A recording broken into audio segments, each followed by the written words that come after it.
Welcome to an adventure across centuries, back to a time when Amsterdam stood as the hub of worldwide commerce, a symbol of prosperity, progress, and creative excellence. The 1600s, the era known as the Dutch Golden Age, when this network of waterways and trading houses emerged as the wealthiest metropolis on Earth.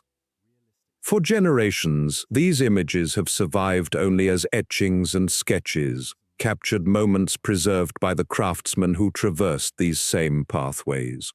But now, with cutting-edge artificial intelligence, we can restore motion to these historic pictures, converting them into lifelike, detailed visions that carry us straight into bygone days. Let's enter the 17th century and explore the metropolis that transformed our world. Our tale starts along the quiet shores of the Amstel River near Ouderkerk, located just beyond Amsterdam's southern edge.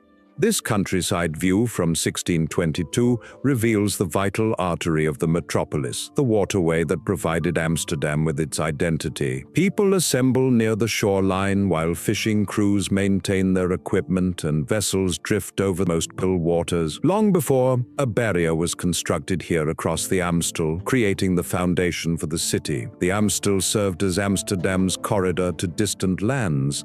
Products traveled along this waterway from interior territories, moving toward the metropolis's docks and then onward to every continent. The chapel spire visible far away marks Ouderkerk, the location where numerous prosperous Amsterdam traders selected as their final resting place. This quiet landscape would shortly change as Amsterdam grew explosively in scale and riches. The calm riverbanks replaced by defensive structures, storage facilities, and constant city growth. We transition now toward the metropolis's boundary, to the formidable defensive works at the Haarlem Gate. These enormous earthwork barriers and star-patterned fortifications formed Amsterdam's protection from external threats. The Dutch found themselves engaged in the 80 Years' War against Spain, struggling for freedom from 1568 until 1648. Amsterdam became a major objective, and these barriers proved crucial for continued existence.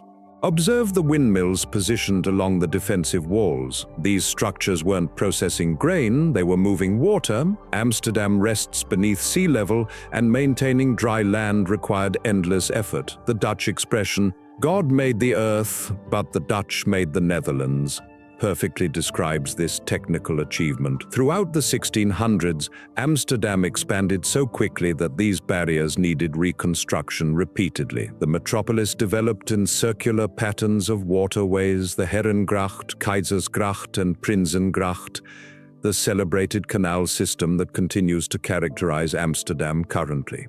Beyond the entrance, we proceeded to the historic harbor area, where St. Anthony's Gate rises in the distance. This waterfront hummed continuously with smaller craft, the essential vessels of nearby and area-wide commerce.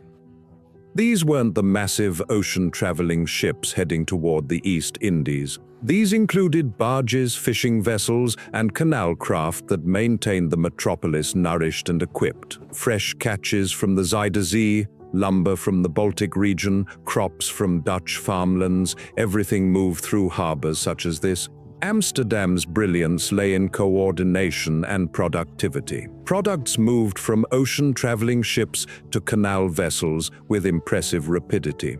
Next, we reach the primary waterfront of Amsterdam, with its guard station standing watch. This marks where the ocean encountered the metropolis, where vessels from every corner of the globe dropped anchor and discharged their valuable freight. Look at that dense collection of masts. Every ship embodies wealth, seasonings from the Moluccas, fabric from China, pelts from Russia, sweetener from Brazil, timber from Scandinavia. Amsterdam didn't manufacture much directly, but perfected the practice of serving as the intermediary, purchasing cheaply and trading at profit. The guard station wasn't merely for protection, it symbolized Amsterdam's authority over its maritime space.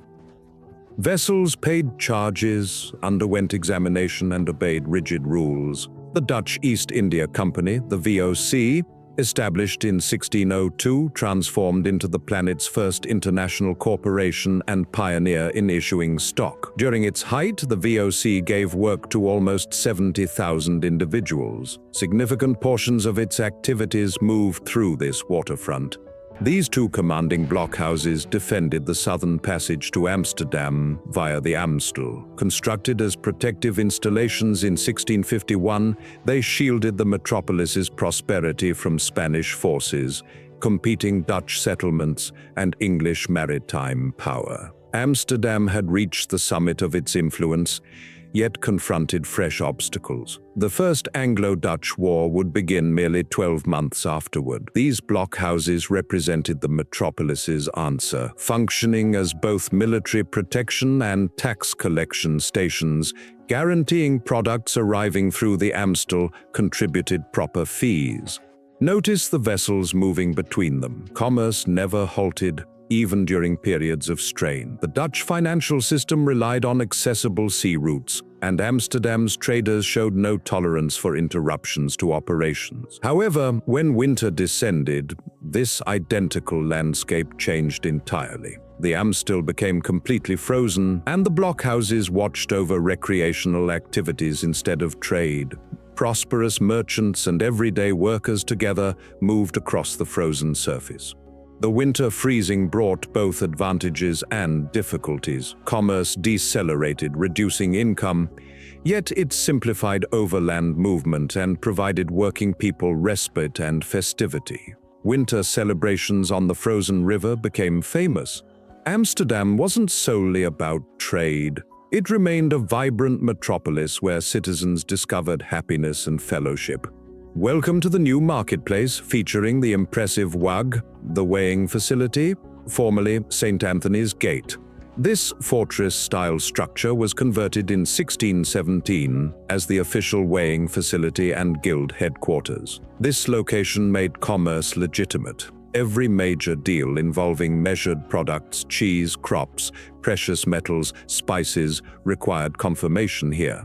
The WAG guaranteed honest transactions and gathered revenue fundamental to Amsterdam's trading credibility. The higher levels contained guilds, medical practitioners, stoneworkers, artists. The Medical Practitioners Guild notably assembled here, and within this structure that Rembrandt's The Anatomy lesson of Dr. Nicolaes Tulp took place. The plaza teemed with movement. Trading booths occupied the area, offering everything from fresh catches to foreign merchandise. The waterway transported vessels filled with products. Throughout the mid-1600s, Amsterdam had created advanced commercial systems, merchant tribunals, a financial institution enabling worldwide deals, and organizations like the WAG guaranteeing consistency. This blend of unrestricted market trade and thoughtful oversight provided Amsterdam its edge over rivals. From the marketplace's energy, we relocated to the refined Cloveniusbergwal waterway, and the spectacular Trippenhuis finished in 1662.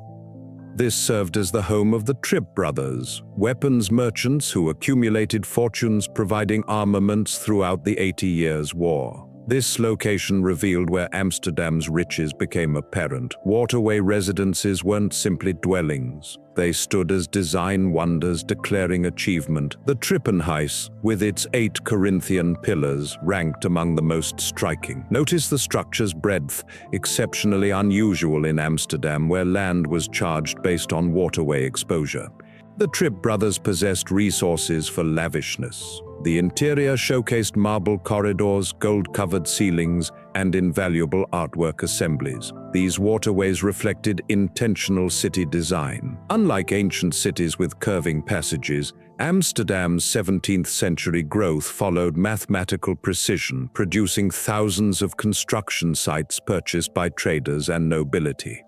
Residing here indicated you belonged to Amsterdam's upper class, the administrators and merchants who controlled the financial system and requested portraits by experts like Rembrandt and Vermeer. Here rises the Amsterdam Exchange, planned by Hendrik de Keyser and finished in 1611. This became the control point of worldwide trade systems, where contemporary economic structures were essentially created. Enter this enclosed space and you're encircled by traders from throughout Europe and farther, calling out values, arranging transactions, purchasing and trading not merely tangible products but company portions, future agreements, and exchange notes. The Amsterdam Exchange became the planet's first securities market in the contemporary understanding.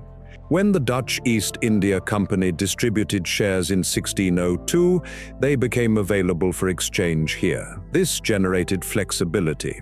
Backers could retrieve their investment without awaiting ships returning from Asia.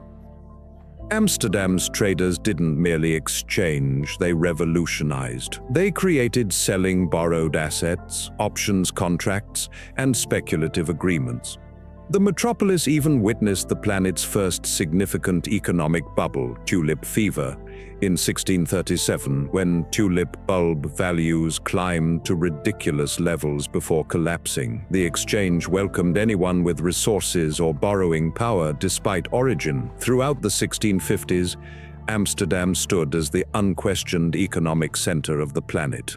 We reach now Dam Square, the undisputed core of Amsterdam. This enormous area marked the original barrier on the Amstel River, and throughout the 1600s had transformed into the focal point of governmental, trading, and community activity. Centrally positioned stands the municipal building, which burned in 1652 and received replacement by the even more impressive building that remains currently now the royal residence. This structure contained the metropolis administration, the chief magistrates and governing members who managed Amsterdam with noteworthy effectiveness.